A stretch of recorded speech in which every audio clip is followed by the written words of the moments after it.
Shlomo Melech was gifted wisdom beyond any man that ever lived before or after. So he knew what he was doing. He was also very rich. He was also married to 1,000 women. And he gave us a little bit of insight. In Proverbs 31, verse 3, it says, Al titen lanashim chelecha, udrachecha limchot melachim. Give not your strength to women, and let your conduct not destroy the protocol of kings. Here Chazal explained to us, he says, do not give your strength to women. What's your strength? What's your koach? Or chelecha.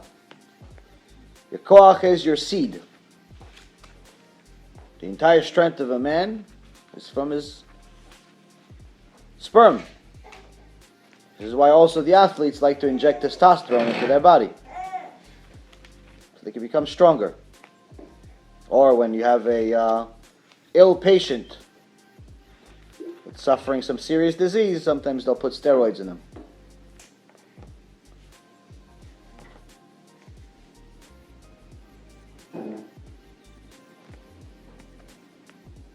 But Shlomo Melech is telling you that if you give all of your strength to this ta'ava, to this desire of women, to this desire of wasting your seed,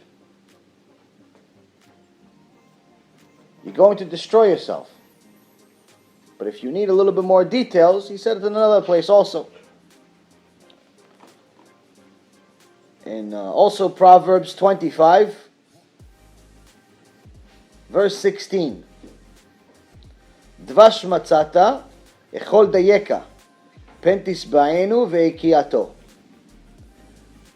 Translation, when you find honey, eat what is sufficient for you, lest you be satiated and vomited up. Chazal says that dvash, honey, is really referring to women, isha. Why isha? Has the same numerical value. Isha has numerical value, the gematria of 306, and so does dvash. So when you find a woman, be a normal person.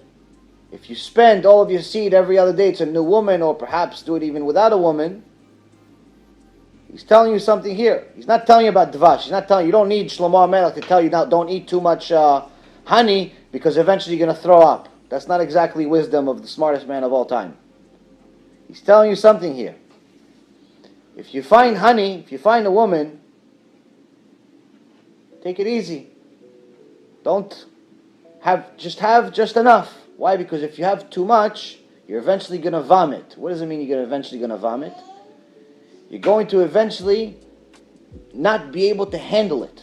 It's going to destroy your life to such an extent that even after you married someone and became a normal person, you don't have a new girl every other day, you're going to suffer in your marriage too.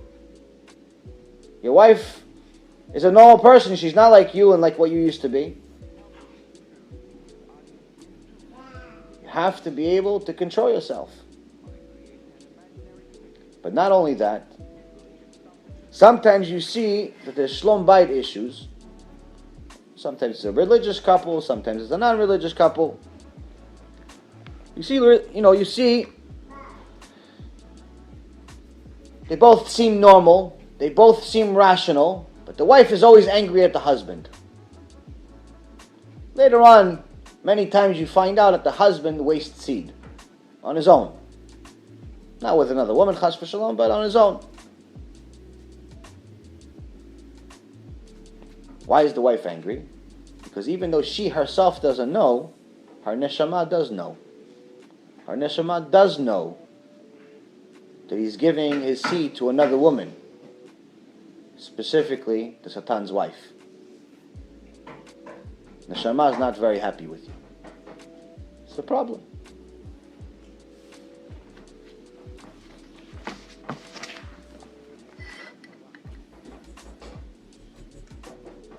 in the Gemara Masechet Sukkah,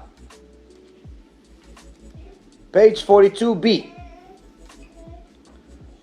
Rabbi Yochanan says, Ever katan yesh le'adam, mariv'o savea, masbi'o ra'ev.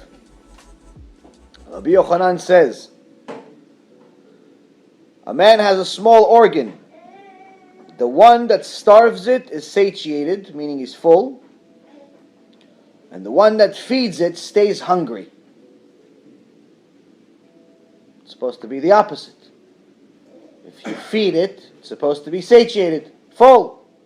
If you starve it, it's supposed to be hungry. Chazal says no.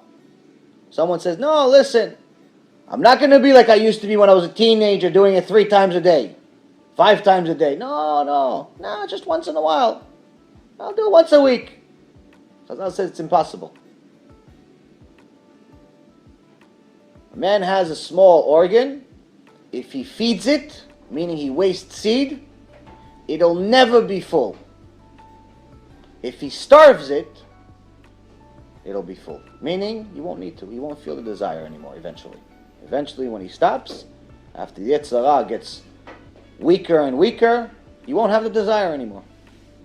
Obviously with his wife, but as far as wasting it and making the toilet another wife, it's not going to happen anymore. This is what Chazal tells you. So much so that they had to repeat it again in Masechet Sanhedrin. So the same thing again. Ever katan yesh la'adam, marivo savea masbi'o ra'ev.